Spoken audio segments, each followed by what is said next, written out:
बहुत समय पहले की बात है। एक गांव में मोहन नाम का एक गरीब किसान रहता था। उसका बहुत छोटा सा परिवार था, जिसमें उसका एकमात्र बेटा था, जिसका नाम विकास था।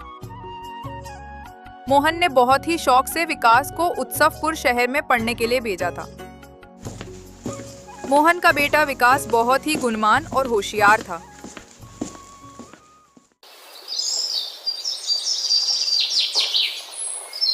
उसी गांव में विक्रांत सिंह नाम का एक लालची और बेईमान मुखिया रहता था। वो अपनी जमीन गरीब किसानों को ठेके पर देता था और उस जमीन के बदले वो गरीब किसानों से बहुत ज्यादा कर वसूलता था। मुखिया विक्रांत सिंह बहुत ही ज्यादा लालची था। वो गरीब किसानों को बेला फुसलाकर पहले तो अपनी जमीन ठेके पर देता और बाद में किसानों से ही शर्त रख देता था। इन गरीब किसानों की भी क्या जिंदगी है, बस 2 वक्त की रोटी के लिए दिन भर काम करते रहते हैं और पूरी जिंदगी 2 वक्त की रोटी के लिए तरसते रहते हैं। और मुझे देखो, मैं बस इन्हें आदेश देता हूँ और समय आने पर सारी फसल हमारे गोदामों में भर जाती है और ये गरीब किसान हमारे आगे जी हुजूरी करते रहते हैं और हमारा सारा काम करते रहते हैं। इसे कहते हैं दिमाग हो तो विक्रांत सिंह जैसा, वरना ना हो। हाँ मालिक, आप तो यहाँ के मुखिया हैं और किसानों को अपनी मुट्ठी में रखते हैं। इनको कैसे इस्तेमाल करना है ये आप भली भांति जानते हो। मालिक, यहाँ क्या अगल बगल के और भी गांवों पर आप ही का राज है? आपकी मर्जी के बिना तो एक पत्ता भी नहीं हिलता। इसलिए तो मैं यहाँ का राजा हूँ। मैंने इन बेवकूफ किसानों को ऐसी ऐसी शर्त पर जमीन उधार दे रखी है कि मेहनत ये करते हैं और फसल मैं अपनी मुट्ठी में कर लेता हूँ। आखिर इनकी औकात ही क्या है मेरे सामने। मुखिया अपने सेवक अंबर से ये सब बातें कर ही रहा होता है, तभी उसके पास मोहन नाम का एक गरीब किसान आता है जो बहुत दुखी और परेशान होता है। मालिक, मैंने सुना है कि आप किसानों को जमीन ठेके पर देते हो। अरे हाँ भाई, तुमने बिल्कुल ठीक सुना है। मैं अपनी जमीन किसानों को ठेके पर देता हूँ। तो मालिक, आप मुझे भी अपनी जमीन ठेके पर दे दीजिए। मैं भी आपकी जमीन पर 1 साल के लिए ठेके पर काम करना चाहता हूँ। मेरा नाम मोहन है और मैं पास के ही गांव शांतिवन में रहता हूँ। अच्छा, ठीक है मोहन, मैं तुम्हें अपनी जमीन ठेके पर दे दूंगा, लेकिन मैं अपनी जमीन ठेके पर देने से पहले कुछ शर्त रखता हूँ। ठीक है मालिक, मैं आपकी शर्त मानने के लिए तैयार हूँ। बताइए, आपकी क्या शर्त है? शर्त यह है कि तुम्हें मेरी जमीन पर काम करना होगा और 1 साल के बाद उस जमीन पर जो भी फसल उगेगी उसका आधा हिस्सा तुम्हारा होगा और आधा हिस्सा मेरा होगा। जी ठीक है मालिक, मुझे आपकी शर्त मंजूर है। मुखिया से जमीन की कागजी कार्रवाई करने के बाद मोहन अपने घर चला जाता है और अगले दिन खेती करने के लिए उस खेत में पहुंच जाता है। चलो, अब मुखिया साहब से जमीन तो ले ली है, अब इसमें खेती करना शुरू कर देता हूँ। उम्मीद है जमीन पर अच्छी फसल होगी। मुझे जमीन पर बहुत मेहनत करनी होगी, तभी मेरे लिए कुछ बच पाएगा। मोहन उस खेत पर दिन रात मेहनत करके फसल उगाता है। कुछ महीनों बाद दाकी की फसल उगकर तैयार हो जाती है और मोहन गेहूं की फसल की कटाई शुरू कर देता है। मोहन की उगाए हुए फसलों की खबर मुखिया विक्रांत सिंह के कानों तक पहुंचती है। क्या मालिक, आपको पता नहीं है क्या? आज मोहन अपनी फसल की कटाई कर रहा है। इस साल तो मोहन ने बहुत अच्छी गेहूं की फसल उगाई है। मोहन ने जो गेहूं की फसल उगाई है वह तो एकदम से लहलहा रही है। मोहन ने उसकी कटाई करना शुरू कर दिया है। क्या सच में? यह तो बहुत अच्छी खबर है कि मोहन आज फसल की कटाई कर रहा है। चलो चलकर देखते हैं।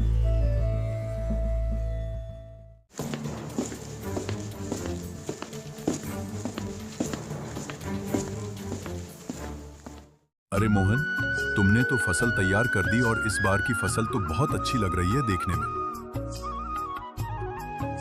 हाँ मालिक, इस बार मैंने गेहूं की फसल लगाई है। इतनी अच्छी गेहूं की फसल उगाने के लिए इस बार मैंने अपना खून पसीना एक कर दिया है। मैंने दिन रात मन लगाकर इस खेत में बहुत मेहनत की है, तब जाकर इतनी अच्छी फसल हो पाई है। इसलिए अब तो मैंने कटाई भी शुरू कर दी है। अरे ओ मोहन, यह तो मेरी उपजाऊ जमीन का कमाल है। तुम्हारी मेहनत से कुछ नहीं हुआ है। उपजाऊ जमीन के कारण इतनी अच्छी फसल हुई है। तुम्हारी मेहनत हो या ना हो, फसल तो अच्छी होनी ही थी। मालिक, खेत भले ही उपजाऊ हो, अगर उसमें मेहनत नहीं होगी तो फसल कैसे उगेगी? मैंने बहुत मेहनत की है इस खेत में। ज्यादा मत बोल मोहन, मेहनत तो किराए के मजदूर भी करते हैं। असली कमाई का हकदार तो वही है जिसकी जमीन है। शर्त के मुताबिक जल्दी से मेरे फसल का आधा हिस्सा निकाल। चल जल्दी कर, मुझे बहुत सारे काम हैं, मुझे वापस भी जाना है। ये कहकर मुखिया मोहन से सारी गेहूं की अच्छी फसल लेकर चला जाता है और खराब फसल मोहन के पास छोड़ देता है, जिसे देखकर मोहन मायूस हो जाता है। हे ईश्वर, इतनी जी तोड़ मेहनत करने के बाद बस इतनी सी फसल मेरे हाथ आई है। हम गरीबों को लोग ऐसे ही लूटते हैं। इतनी मेहनत करने के बाद भी हमारे हाथ में कुछ नहीं आता है। हे ईश्वर, कब मेरी अपनी जमीन होगी? मोहन इसी तरह अपनी जिंदगी काट रहा था। कुछ महीनों बाद मोहन का बेटा विकास, जो शहर पढ़ने के लिए गया था, वापस गांव आ जाता है। वापस गांव आने पर जब उसने गांव का नजारा देखा तो उसे बहुत दुख हुआ। पिताजी, हमारे गांव का ऐसा हाल क्यों है? गांव के सभी लोग दुखी और परेशान नजर आ रहे हैं। आखिर बात क्या है? विकास बेटा, इस गांव में गरीब किसान की यही किस्मत है। मुखिया विक्रांत सिंह जैसे लोग हमारी गरीबी का फायदा उठाते हैं। मेहनत हम करते हैं और उसका फायदा मुखिया विक्रांत सिंह जैसे लोग खा जाते हैं। हमारे पास ना अपनी जमीन है और ना अधिकार। हम गरीब किसान बस मेहनत करते हैं और भूखे रहते हैं। किसानों की ऐसी दयनीय स्थिति को सुनकर विकास बहुत दुखी हो जाता है। पिताजी, आप चिंता मत कीजिए। अब मैं आ गया हूँ और ये अन्याय अब और नहीं चलेगा। आज से मैं आपके साथ खेतों में काम करूंगा और उस लालची मुखिया को उसी की शर्तों में बांध दूंगा।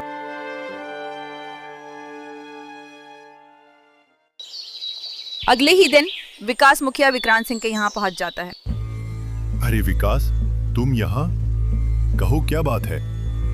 जी मालिक, को मैंने सुना है कि आप गरीब किसानों को जमीन ठेके पर देते हैं, तो मैं भी उसी के लिए आया था। मुझे भी ठेके पे कुछ जमीन चाहिए थी। तुम तो शहर में रहने वाले लड़के हो, अब तुम खेती करोगे? अरे तुम अभी बच्चे हो, तुम्हारे अंदर इतना दम नहीं है। तुम पढ़े लिखे हो, खेती नहीं कर पाओ। नहीं मालिक, ऐसा मत बोलिए। भले ही मैं पढ़ा लिखा हूँ, मगर हूँ तो एक किसान का बेटा ही ना। खेती करना मुझे अच्छी तरह से आता है। अच्छा चलो ठीक है, तुम्हारी बात मैं मान लेता हूँ। वैसे भी काम का क्या रह गया है?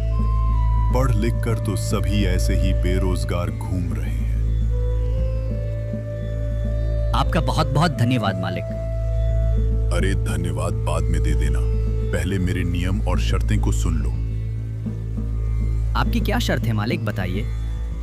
मुखिया विक्रांत सिंह मन में सोचता है, ये तो बच्चा है, इस बार कुछ ऐसी शर्त बता देता हूँ जिससे इसकी सारी फसल मेरी हो जाएगी।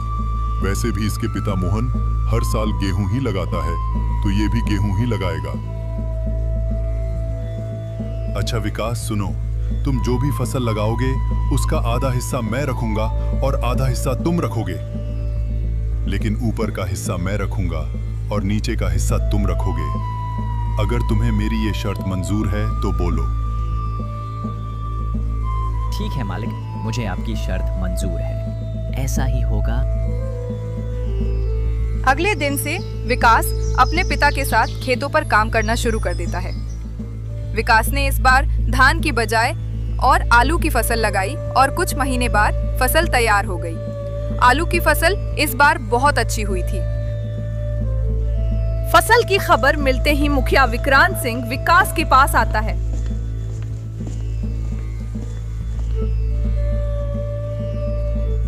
अरे विकास, शर्त तो याद है ना तुम्हें? हाँ हाँ मालिक, मुझे सब कुछ याद है। आधा आपका और आधा मेरा, और आपने कहा था कि ऊपर का हिस्सा आपका होगा और नीचे वाला का हिस्सा मेरा होगा। देखिए मालिक, इसने तो चालाकी कर दी। ये धान की फसल नहीं है, ये तो आलू की फसल है। अरे ये क्या विकास, इस बार तुमने आलू लगाया है? ये तो आप ही की शर्त थी मालिक, और आपने ही शर्त बताई थी, और अब आप ही शर्त मानने को तैयार नहीं है। अरे लेकिन मैं इस घास फूस को लेकर क्या करूंगा, जबकि सारे आलू तो तुम ले रहे हो। इस तरह अपनी चालाकी दिखाते हुए विकास ने बेईमान मुखिया को मुंह तोड़ जवाब दिया और सभी आलू लेकर घर आ गया और घास फूस मुखिया के हिस्से छोड़ आया।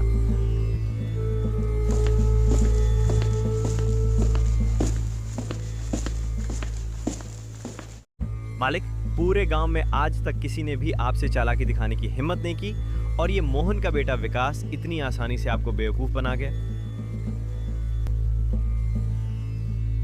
अरे ये मोहन का बेटा मुझे क्या बेवकूफ बनाएगा? आने दो इसे, अगली बार उसे ऐसा सबक सिखाऊंगा कि मुझसे उलझने की कोशिश नहीं करेगा। कुछ दिनों के बाद विकास दोबारा मुखिया के घर जाता है। अरे विकास, फिर से तुम, कहो क्या चाहिए तुम्हें? आपकी जमीन ठेके पर चाहिए थी। ठीक है, मैं तुम्हें अपनी जमीन ठेके पर दे दूंगा, पर मेरी इस बार की शर्त भी कान खोलकर सुन लो लड़के। इस बार तुम्हारी कोई चालाकी नहीं चलेगी लड़के। इस बार फसल का ऊपर का और नीचे का हिस्सा मेरा होगा और बीच का हिस्सा तेरा होगा। अब बोल, क्या तुम्हें मेरी ये शर्त मंजूर है? बिल्कुल मंजूर है मालिक, जैसा आप कहें। अच्छा ठीक है मालिक, तो अब मैं चलता हूँ, मुझे फसल उगाने की तैयारी भी करनी है। लालची मुखिया की बात मानकर विकास अपने घर चला जाता है और वो फिर से फसल उगाने की तैयारी में लग जाता है और इस बार वो गन्ने की फसल लगाता है। विकास बेटा, इस बार तुमने खेत में कौन सी फसल लगाई है? पिताजी, इस बार मैंने गन्ने की फसल लगाई है। फसल काफी अच्छी हुई है, इस बार की आमदनी अच्छी होगी। ये तो बहुत अच्छी बात है बेटा, तुम बस ऐसे ही मेहनत करते रहो। कुछ महीनों बाद लालची मुखिया और उसका सेवक अंबर दोनों विकास के पास आते हैं। मालिक, इस बार तो विकास का दिमाग ही चकराने वाला है। इस बार तो आपने शर्त ही ऐसी रखी है, ऊपर का हिस्सा आपका और नीचे का भी हिस्सा आपका। तुमने बिल्कुल सही कहा अंबर। इस बार मैंने अपने दिमाग का 100% उपयोग करके ब्रह्मास्त्र छोड़ा है। मैं भी अब देखता हूँ वो किसान का बेटा विकास कैसे बचता है। इस तरह दोनों बातें करते हुए खेत के पास पहुंच जाते हैं और जैसे ही वो खेत के पास पहुंचते हैं तो देखते हैं कि इस बार विकास ने गन्ने की खेती की है। मालिक, ये विकास तो आपका भी दादा निकला। देखिए जरा, इस बार उसने कौन सी फसल लगाई है। अरे ये क्या, इस विकास ने तो इस बार गन्ने की फसल लगाई। अब बताओ भला, ऊपर का और नीचे का हिस्सा मेरा होगा और बीच का हिस्सा उसका होगा। मतलब इस बार भी मेरे हिस्से में घास फूस ही आनी है। मैं इस बार भी बेवकूफ बन गया, मान गया इस किसान के बेटे के दिमाग को।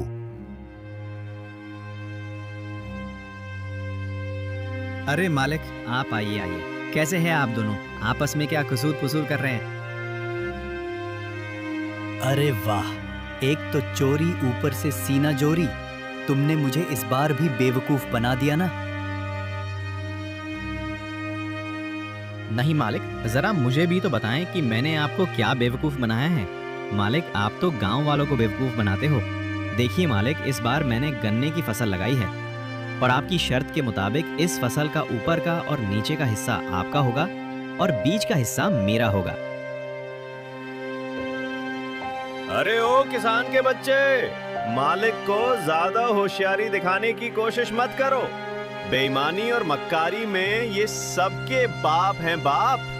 ये खेत भी हमारा है और इसमें लगी फसल भी हमारी है। अरे ओ अंबर, बस कर, ज्यादा चिल्लाने की जरूरत नहीं। शायद ये हमारी ही करनी का फल है। हमने गांव के भोले भाले किसानों को बहुत ठगा है और आज पहली बार किसी ने हमें ठगा है। इस लड़के ने हमारी आंखें खोल दी हैं। अब मैं समझ चुका हूं कि बेईमानी का फल हमेशा बेईमानी ही मिलता है। इसलिए आज के बाद मैं किसी भी किसान को परेशान नहीं करूंगा और सभी किसानों को उनकी मेहनत का बराबर का हक दूंगा। जितनी भी किसानों की जमीन मेरे पास गिरवी है, मैं उनको सारे कागज वापस कर दूंगा और कभी भी उनकी गरीबी और लाचारी का फायदा नहीं उठाऊंगा। मालिक, आपने तो ये बहुत अच्छी बात कही है। एक किसान दिन रात मेहनत करता है अपने परिवार के लिए, मगर ना ही कभी वो अच्छे कपड़े पहनता है और ना ही कभी वो अच्छा खाना खा पाता है। अपने परिवार का पेट भरने के लिए वो दिन रात अपना पेट जलाकर खेतों में मेहनत करता है। ऐसे में इन गरीब किसानों के साथ बेईमानी करना और उन्हें तकलीफ देना अच्छी बात नहीं है। इसलिए इनका हक तो इन्हें मिलना ही चाहिए। आप इनको इनकी ज़मीन वापस लौटा दीजिए मालिक, और अभी भी समय है। सच्चाई के रास्ते पर आ जाइए, नहीं तो आपको इससे भी बड़ा नुकसान झेलना पड़ सकता है।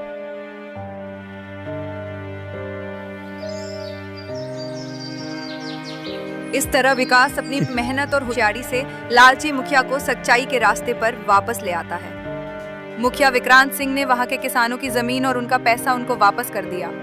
उस दिन के बाद वहां के किसान खुशी खुशी रहने लगे और किसी भी मुखिया ने किसी भी किसान का हक नहीं मारा।